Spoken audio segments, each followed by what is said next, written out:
Hi, my name is Sophia, and I am 30 years old.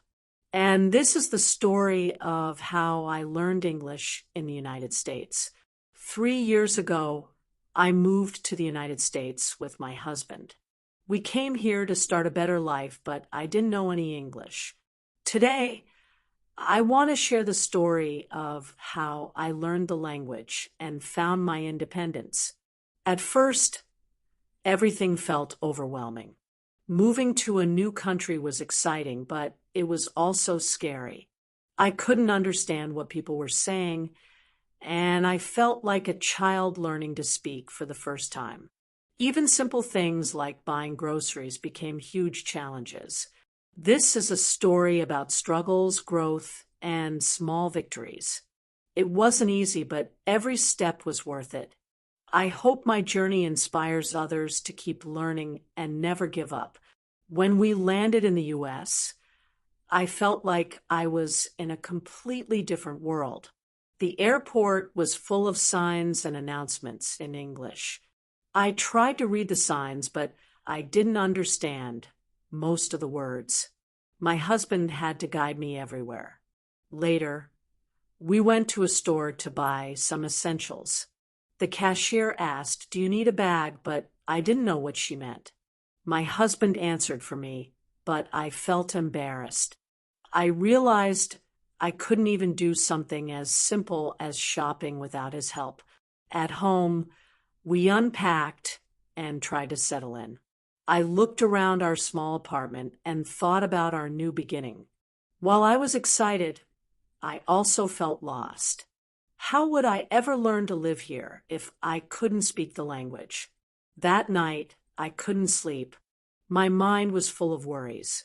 I asked myself, did we make the right decision? Can I really build a new life here? But deep down, I knew I had to try. The next few weeks were very difficult. Every day, I faced new challenges that reminded me of how much I didn't know. At the grocery store, I couldn't find the things I needed because I couldn't read the labels. I spent so much time walking around and looking at pictures on packages. When neighbors said, "Hi, how are you?" I didn't know how to respond. I just smiled and nodded, hoping they wouldn't ask more questions. It felt lonely not being able to talk to anyone. I missed home and my language.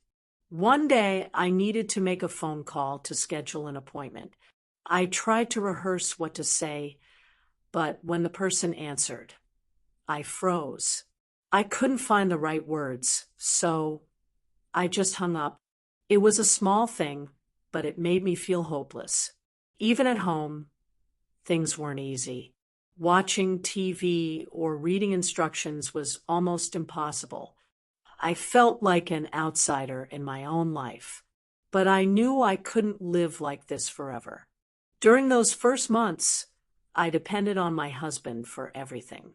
He spoke some English, so he helped me with tasks like paying bills and talking to people. Whenever we went out, I stayed quiet and let him handle the conversations.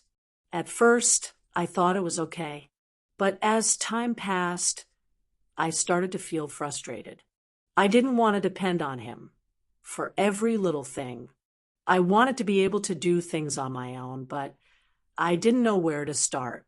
One day we went to a coffee shop. My husband asked me to order for both of us. I was so nervous, but I tried. I said, "2 coffee, please." The barista smiled and said, "Do you mean 2 coffees?" I nodded, feeling embarrassed. My husband told me I did well, but I felt like I had failed. That experience made me realize I needed to change. I didn't want to rely on him forever. I wanted to feel confident and independent. So I decided to take the first step. One evening, after another frustrating day, I sat down and thought about my life. I asked myself, do I want to live like this forever? The answer was clear, no. I decided I needed to learn English, no matter how hard it was. I started small. I made a list of basic words I needed. like bread, water, and bus. Every day, I practiced these words by saying them out loud. I also tried to use them whenever I could, even if I made mistakes. My husband helped me by teaching me phrases I could use in stores or restaurants. He said, "Don't be afraid to try. People will understand you." His support gave me courage to start practicing. It wasn't easy, but I felt a small sense of pride every time I learned a new word. I told myself, this is just the beginning. Keep going. I began to use the few English words I knew in my daily life.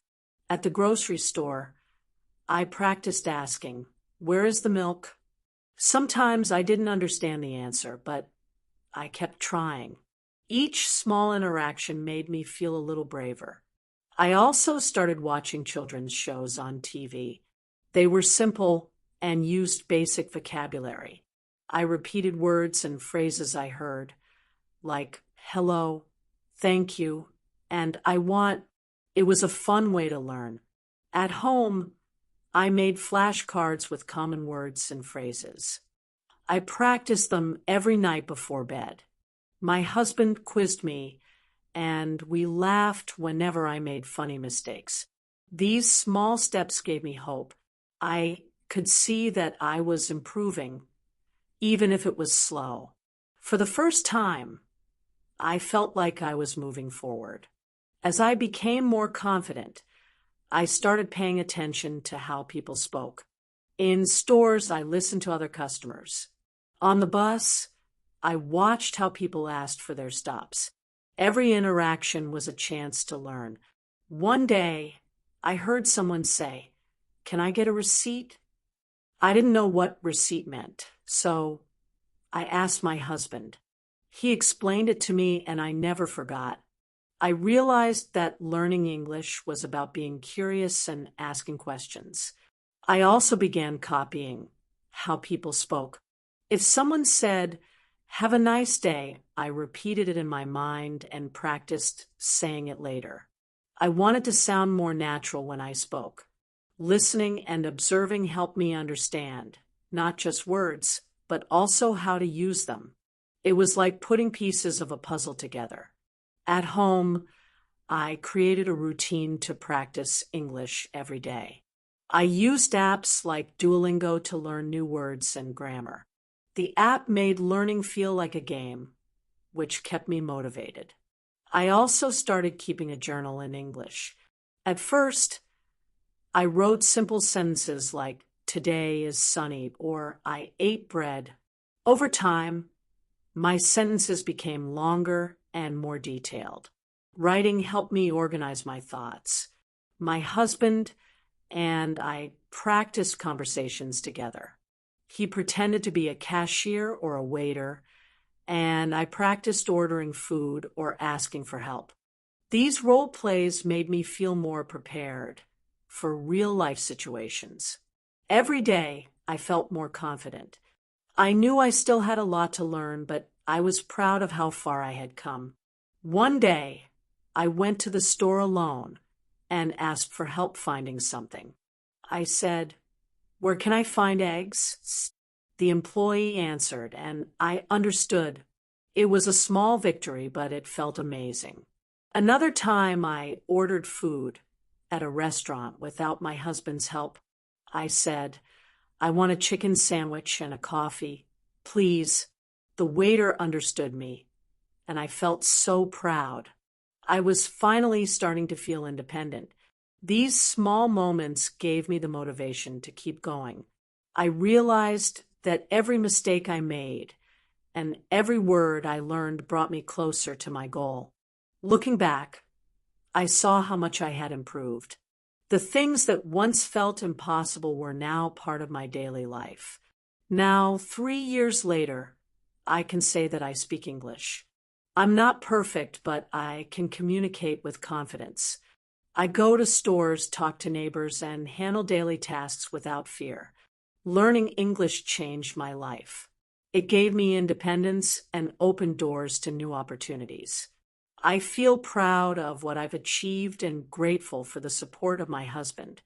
If you're learning English, my advice is to take it one step at a time. Don't be afraid to make mistakes and celebrate your small victories. You can do it just like I did.